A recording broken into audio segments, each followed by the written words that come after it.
Hello.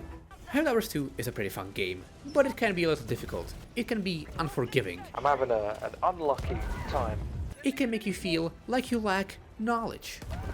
So let me help you out with that. This video is a follow-up to my previous Helldivers guide thing. If you haven't watched it, you probably should. It goes over a bunch of topics, helps you get ready for the higher difficulties, and lays the groundwork for this video.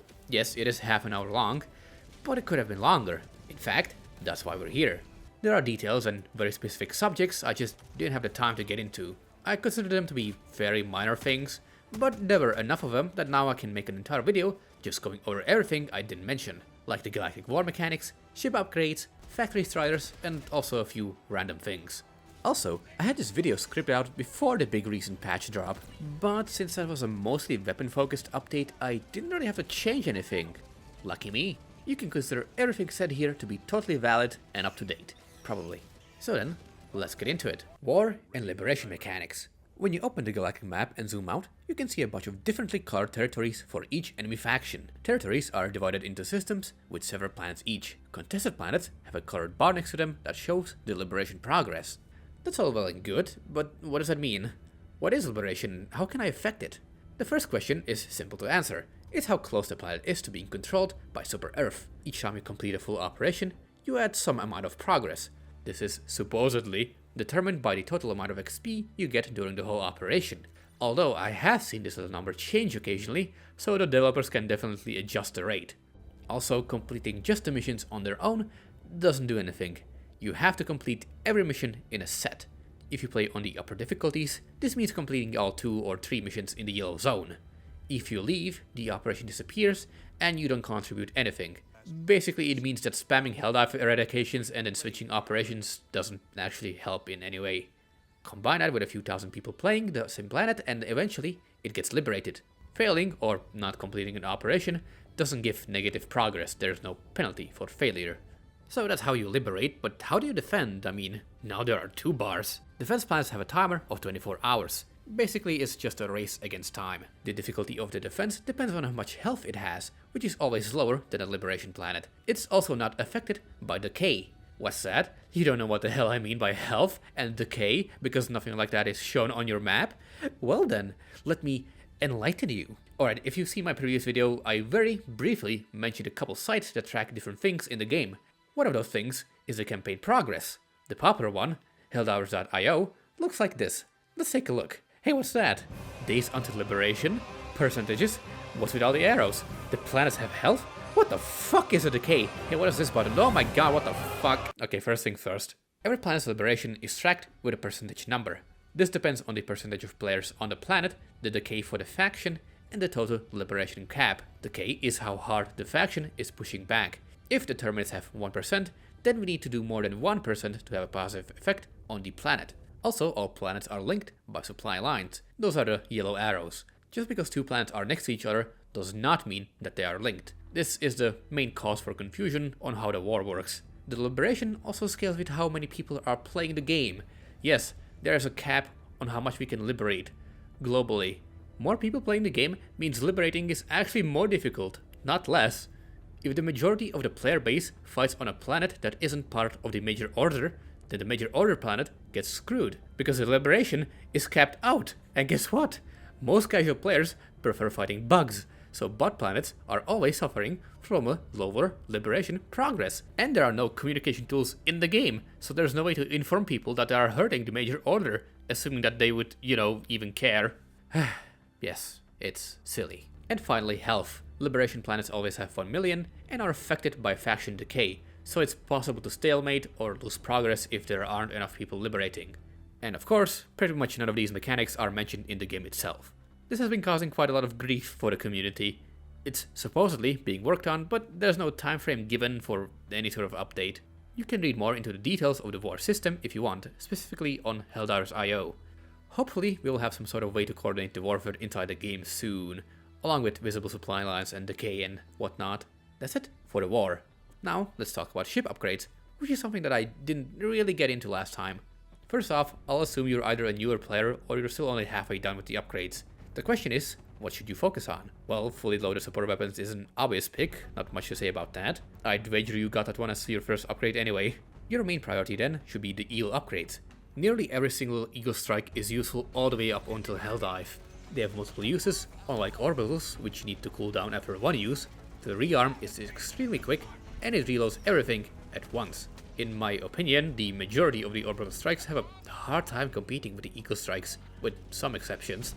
It's tough giving up the cluster strike or even the basic air strike for something that will either do the same or slightly worse job at the cost of a far longer cooldown. Basically, Eagle good.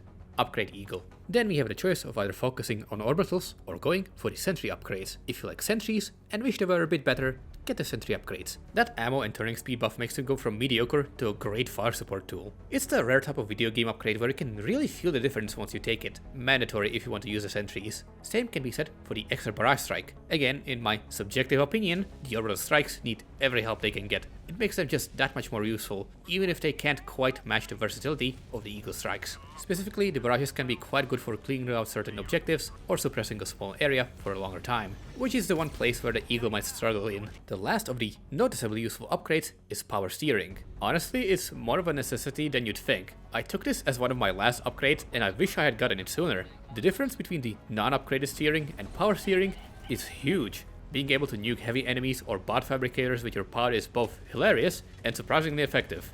The order of the other upgrades is up to you. Percentage differences are minor, so just go by your preference of which type of stratagems you like to use. Okay, enough about upgrades. Let's talk about weapons. Well, kind of talk about weapons. This section took me a long time to piece together. Talking about weapons in this game in a way that makes the information long-lasting is pretty difficult for two reasons. The first one is updates. One of the very first videos I wanted to make about Helldivers was going to be about how to properly use a railgun, and then it got slapped with a nerf and everybody stopped using it. Nerfs and buffs are inevitable, so talking about the in-moment meta isn't something that will be very relevant even a few months down the line. Hey, guess what? I had this segment written down over a week ago before we even had a sniff of a major patch. Luckily, as I said before, I didn't have to change much. In this section, I'm more focused on general concepts and roles of weapons in the gameplay itself.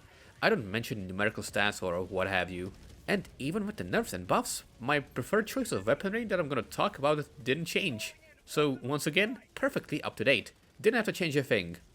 Okay, yes, I'm coping slightly, but let's move on. The second issue is personal preference. I use the Dominator, while some people I know hate it. Those same people will say they love the Eruptor, while I personally don't like it as much. It's a good gun, but I usually take something else. There are weapons that have objective strengths, but also weaknesses that might make them unusable if you have a specific playstyle. Rather than dying on a hill where I pretend that I'm right and everyone else is wrong, let me instead explain what I use and why I use it. Hopefully that will give you an idea of what I would personally consider to be a good weapon for my playstyle. So then, automatons. Question: what's the most dangerous regular bot enemy that you can encounter? The Devastators, correct. Their heads are an obvious weak point, but sometimes they can be hard to hit. If you hit the head, it's ideal if it's a one-shot kill. When you can't hit the head, you better make sure they can shoot you back, which is why I use the Dominator. Not only does it deal massive damage, more or less ensuring a one-tap headshot if you can aim, if you hit their body, they flinch back and cannot fire. And thanks to the damage and medium armor penetration, they go down fairly quickly even to body shots. So then, a medium pinning weapon with high damage and stagger. I do have to say the handling of the Dominator is a big weakness, and so is the travel time of the bullets or even the lower mag size, but it's something that I've gotten used to and can play around. The Scorcher is also decent. It has less ammo and overall damage, but the AoE explosion lets you face-up walkers and has much better handling. The Terminates, on the other hand, are a swarm melee faction. Most of the bugs are lightly armored, they just tend to have high speed and health, with some exceptions. The Breaker used to be the designated bug deleter, and it's still okay, I suppose, even after the nerf, but something like the Punisher is now good as well. It's pop action, but the Stagger can come in clutch against brute commanders or stalkers, and it's one of the highest damaging weapons in the game as a bonus. Decent fire rate, good stagger, good damage, good ammo pool, and a quick reload. Or you can use the Incendiary Breaker, what with all the fire buffs we're getting. The Dominator and Scorcher are technically usable as well, and I've done so just to experiment, but you might be turned off by the need to manage your shots more carefully. You don't have a lot of ammo and the Scorcher can kill you if you use it up close. Usable, good against the heavier bugs like commanders or guards, or even chargers, but it requires more bane power. So, something light, something fast, something that doesn't necessarily need big amounts of penetration, but rather spread damage. Usually shotguns are the best fit, but let's be honest, they are the easiest faction to fight. You can make almost anything work. The Sickle also works well against both factions. Honestly, any primary weapon with theoretically infinite ammo is huge, and it really shines on cold planets especially. It might be a bit boring, but it is top tier, even with the recently reduced magazine count, and you probably already know how good it is. Plus, it can shoot through bushes now finally, no rate of stagger, but great handling and rate of fire. Just take an autocannon or an AMR against the heavier boys. Finally, an honorary mention goes to the grenade pistol from the detonation warband. Having 9 mini impact grenades on hand to close off fabricators, bug holes, or quickly deal with a group is hilariously powerful. You give up a panic option if an enemy gets too close and your primary is unavailable, but the utility is almost too good to give up 9 times out of 10. So that's at least one objective recommendation I can make. I assume you're a human being with free will and logical reasoning. I can give you my opinions, but the rest is up to you. There are a few viable weapons now, and even the B or C tier guns can be fun in right circumstances. Oh, and since we're talking about armory stuff, I can answer pretty much the one and only question I saw in the comments. Blue armor. The blue and white armors, along with this edgy black and red one, are pre-order bonuses.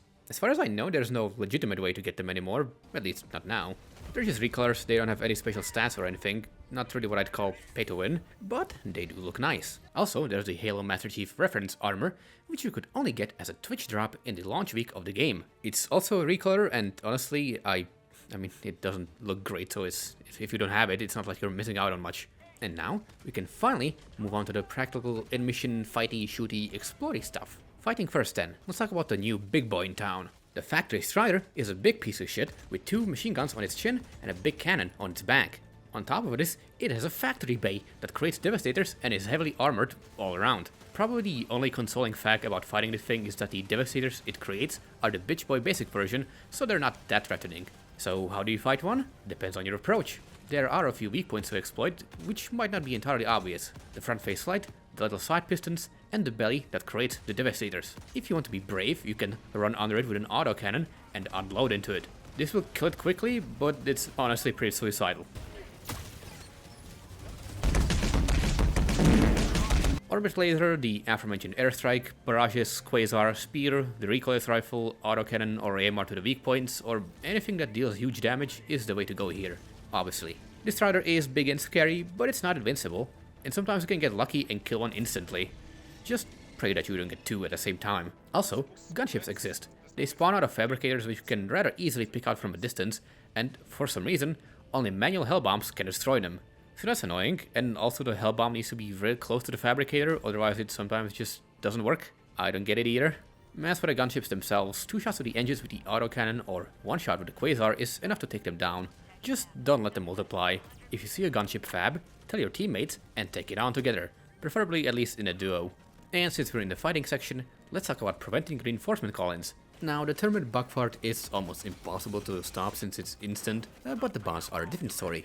All the humanoid troopers can call in reinforcements, and it takes them a second or two. The commissars, I mean the pistol and knife bots, have the highest priority for flare calls, but any one of the trooper types can do it. So, prioritize the smaller guys when starting fights. Stratagem rebinding. If you're on PC, you can rebind your stratagem dialing keys to the arrows. If you want to sprint and call in reinforcements or strikes and such, go into the options and change it. It will take a while to get used to, but I find it to be much better than the default option. Your mileage may vary. Since we're on stratagems, a quick note about the throwing distance. Assuming you have a good angle, your default throws goes to about 40 meters, give or take. The servo assist armor increases this to 60, as well as throwing the ball slightly faster. On top of this, you can dive while throwing a stratagem to increase the distance even further. It's roughly around 55 meters without servo assist and about 75 meters with it. Once again, the distance depends on your angle, your timing, the elevation of the terrain, and all that jazz. It's still a decent increase, so it's worth keeping in mind. Now you can be a lot more precise with your call-ins. Just tag an enemy, or an outpost, or just a ground with your spotting key, look at the distance, and chuck. And final tip for fighting, or rather extracting. You can actually make the Pelican hover above the extract and force him to stay up there providing fire support. To force him into hovering, you have to call in the extract and wait just on the edge of the extract zone. When the timer hits 0 and he's flying in, run out of the extract zone. If you've done it correctly, he's going to ask you to get to the extract point, but he won't leave. This is useful if you want to scavenge around a bit, looking for points of interest or samples, but you want to have a bit of a backup. Plus, as soon as you get close, he's gonna set down and let you extract. The Pelican has infinite ammo and fires the same rounds as the autocannon sentry, so he has heavy armor penetration. Plus, he has a height advantage, so he has quite a good range. It's not something you'll use really that often, but it's better to know about it than not. As for exploration, there's not much I haven't covered already, but here's a small tip or two. If you look around, chances are you'll see a side objective in the distance that's not on your map.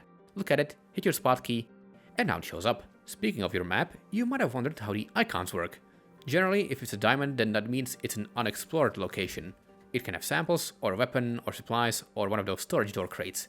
It gets a checkmark when you clear it out, usually. And that's it. That's all I've got. I hope I've enlightened your gaming experience somewhat. That's all I can think of for general advice on Helldivers, for now at least. I'll most likely take a deeper look at the next Warband whenever that comes out, since I kind of skipped the Demolition one. If you enjoyed the video, or if it was in any way useful to you, do consider giving it a thumbs up and subscribing. I know, it's a meme, but it does actually help. Also, quick thanks to everyone who watched the previous video. Double thanks if you liked it or if it got you to subscribe. Obviously, a guide style video for a popular game will be an outlier, but even if you don't intend on watching anything else of mine, I'm still grateful, so thank you. I'll still be playing the game and making videos on it, though the next video or two will probably be about something different. And that's it. I'll see you in the next one. Thanks for watching. Bye for now.